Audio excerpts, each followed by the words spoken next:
여러분, 라스푸틴, 이 불가사의한 이름을 들으면 뇌리에 어떤 이미지가 스쳐 지나가시나요? 신비로운 눈빛, 기이한 능력, 그리고 격동의 제정 러시아를 뒤흔든 풍운하. 오늘은 바로 이 라스푸틴이라는 인물에 대해 심도 있고 흥미진진하게 파헤쳐보는 시간을 가져볼까 합니다. 그는 과연 누구였을까요?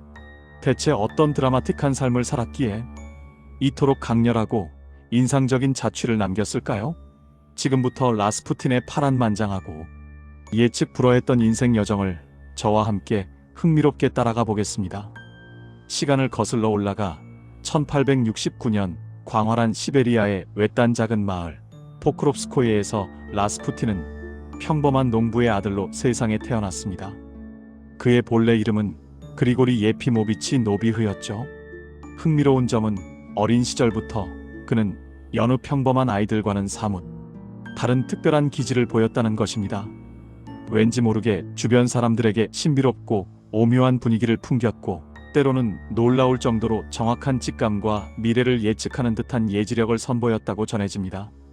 하지만 이와는 상반되게 방탕하고 자유분방한 생활을 즐기면서 점차 라스푸틴, 즉 러시아어로 방탕한 자 또는 음란한 자라는 다소 불명예스러운 별명으로 불리게 됩니다. 아이러니하게도 이 별명이 그의 이름보다 더 유명해졌죠. 라스푸틴이 신비로운 능력으로 세간의 입에 오르내리기 시작한 정확한 시점은 언제부터였을까요? 흥미롭게도 그는 러시아 전역을 정처 없이 떠돌아다니며 자신만의 독특한 종교적인 가르침을 전파하기 시작했고 불치병에 걸린 병든 사람들을 기적적으로 치유하는 놀라운 능력을 행했다고 많은 사람들이 증언합니다.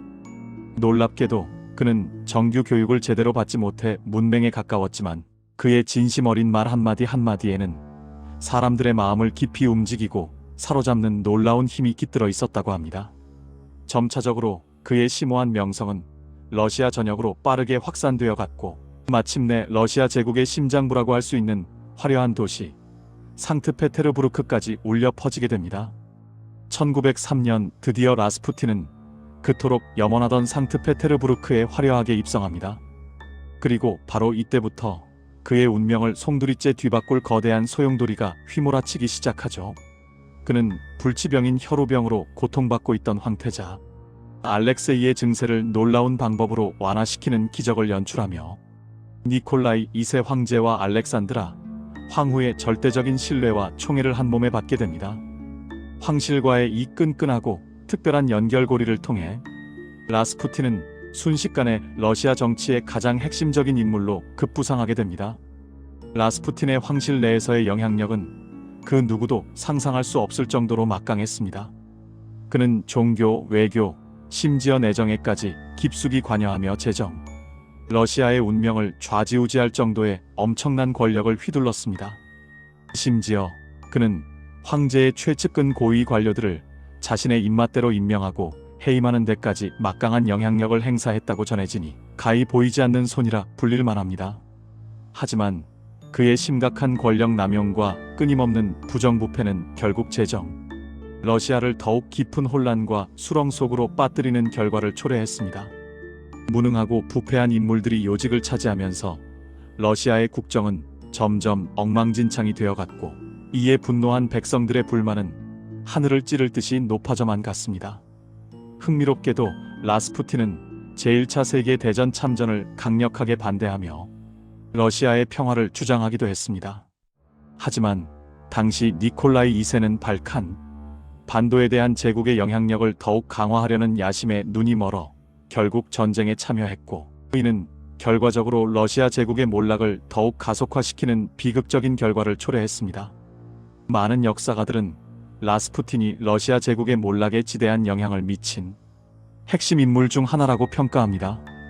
그의 그릇된 국정 개입은 대체로 부정적인 결과만을 낳았고 이는 결국 러시아 혁명의 거대한 불씨를 지피는데 결정적인 역할을 했다는 것이 역사학계의 일반적인 시각입니다. 1916년 12월 30일 라스푸틴의 파란만장했던 삶은 비극적이고 충격적인 종말을 맞이합니다. 그의 걷잡을 수 없는 권력 남용과 무능한 국정농단에 극도의 불만을 품은 펠릭스 유스포프 공작을 필두로 한 제정, 러시아의 귀족들이 비밀리에 그를 암살한 것입니다. 전해지는 바에 따르면 암살 과정은 마치 한 편의 스릴 넘치는 영화를 방불케 합니다. 유수포프는 라스푸틴을 자신의 화려한 궁전으로 은밀히 초대하여 맹독이 든 음식과 값비싼 와인을 아무렇지 않게 제공했습니다. 하지만 놀랍게도 라스푸틴은 치사량의 독을 섭취하고도 쉽사리 죽지 않았습니다. 이에 당황한 유수포프와 공범들은 결국 그를 잔인하게 총으로 쏴 살해했고 그의 시신은 차가운 강물에 던져졌습니다. 하지만 라스푸틴의 갑작스러운 죽음에는 여전히 풀리지 않는 여러 가지 미스터리한 의혹들이 남아 있습니다.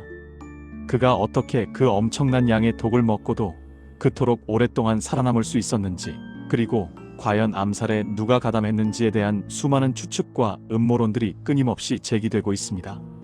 심지어는 영국 정보기관이 라스푸틴 암살 사건에 깊숙이 관여했다는 충격적인 주장도 끊임없이 제기되고 있습니다. 이처럼 라스푸틴은 죽음 이후에도 여전히 미스터리한 인물로 남아 우리에게 끊임없이 궁금증을 불러일으키고 있습니다. 라스푸틴, 그는 과연 혼란스러웠던 시대가 낳은 성인이었을까요? 아니면 단순한 악인이었을까요? 뛰어난 예지력을 가진 예언가였을까요? 아니면 사람들을 현혹하는 사기꾼에 불과했을까요? 그의 굴곡진 삶은 여전히 수많은 논쟁과 풀리지 않는 미스터리로 가득 차 있습니다. 하지만 한 가지 분명한 사실은 그가 러시아 역사상 가장 논쟁적이고 흥미로운 인물 중 하나였다는 점입니다. 라스푸틴은 러시아 제국의 영광과 몰락을 모두 두 눈으로 목격하며 파란만장한 삶을 살았고 결국 역사의 뒤안길로 쓸쓸히 사라졌지만 그의 불가사의한 이름은 영원히 수많은 사람들의 기억 속에 강렬하게 남아있을 것입니다.